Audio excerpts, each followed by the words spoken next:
अस्सलाम वालेकुम दोस्तों। मेरा नाम है मोहम्मद। आप देख रहे हैं इस्लामिक नॉलेज। हज़रत नूह अलैहिस्सलाम का वाक़या कुरान शरीफ और इस्लामी इतिहास में बहुत विस्तार से बताया गया है। यह इंसानियत के लिए एक बड़ा सबक और अल्लाह की नाफरमानी के नतीजे का बेहतरीन उदाहरण है। हज़रत नूह अलैहिस्सलाम की कौम की हालत।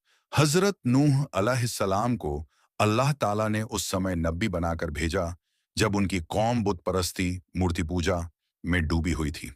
लोग अपने हाथों से मूर्तियां बनाते और उन्हें पूजते थे। उन्होंने अल्लाह की इबादत छोड़ दी थी और उनकी जिंदगी में गुनाह और जुल्म आम हो गए थे। कौम के बड़े लोग गरीबों और कमजोरों पर अत्याचार करते थे। हजरत नूह अलैहिस्सलाम ने अपनी कौम को लगभग 950 साल तक अल्लाह की इबादत और तौहीद का पैगाम दिया। उन्होंने हर तरह से अपनी कौम को समझाने की कोशिश की।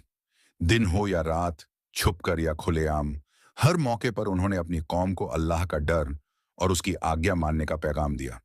कुरान शरीफ में उनकी दावत के बारे में बताया गया है। मैंने अपनी कौम को दिन और रात बुलाया, लेकिन मेरी दावत ने उन्हें और दूर कर दिया। सूरह नूह 5 से 6।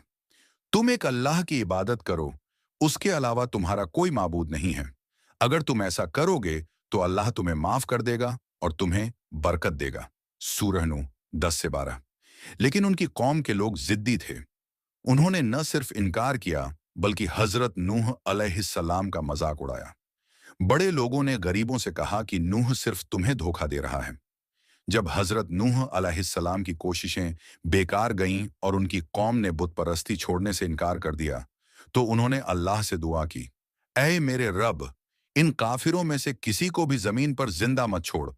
सूरह नूह 26। अल्लाह ने उनकी दुआ कबूल की और कहा कि अब उनकी कौम पर अजाब आएगा।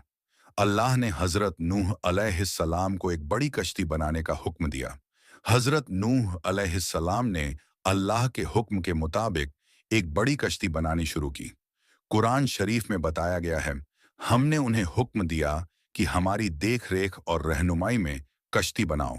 सूरह हूद 37। कश्ती बनाते समय उनकी कौम के लोग उनका मजाक उड़ाते थे और कहते थे कि यह सूखी जमीन पर कश्ती क्यों बना रहे हो। जब कश्ती तैयार हो गई तो अल्लाह ने हजरत नूह अलैहिस्सलाम को बताया कि अब अजाब का वक्त करीब है। अल्लाह ने उन्हें कहा कि वह अपने परिवार और उन लोगों को जो ईमान लाए हैं कश्ती में बिठा लें। साथ ही हर जानवर के एक एक जोड़े को भी कश्ती में ले लें। उसके बाद अल्लाह के हुक्म से आसमान से मूसलाधार बारिश होने लगी और जमीन से पानी निकलने लगा। एक भयानक तूफान आया जिसने पूरी जमीन को पानी में डुबो दिया। हजरत नूह अलैहिस्सलाम ने अपने बेटे को देखा जो कश्ती में सवार होने के बजाय पहाड़ की तरफ जा रहा था। उन्होंने उसे पुकारा और कहा, ऐ मेरे बेटे, हमारे साथ कश्ती में सवार हो जाओ और काफिरों में से मत बनो। सूरह हूद 42। लेकिन उनके बेटे ने जवाब दिया, मैं एक ऊंचे पहाड़ पर चढ़ जाऊंगा जो मुझे पानी से बचा लेगा। सूरह हूद 43। लेकिन पानी इतना तेज था कि उसने पहाड़ को भी ढक दिया और उनका बेटा भी डूब गया। तूफान कई दिनों तक चलता रहा। फिर अल्लाह के हुक्म से पानी उतरने लगा और कश्ती जूदी नामक पहाड़ पर ठहर गई। यह वाकया हमें यह सिखाता है कि अल्लाह की आज्ञा का पालन करना और उसके बताए हुए रास्ते पर चलना ही सही है। जो लोग अल्लाह के हुक्म से इनकार करते हैं उन्हें आखिरकार सजा का सामना करना पड़ता है।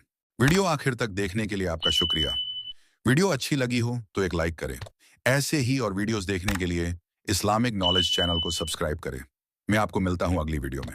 अस्सलाम वालेकुम।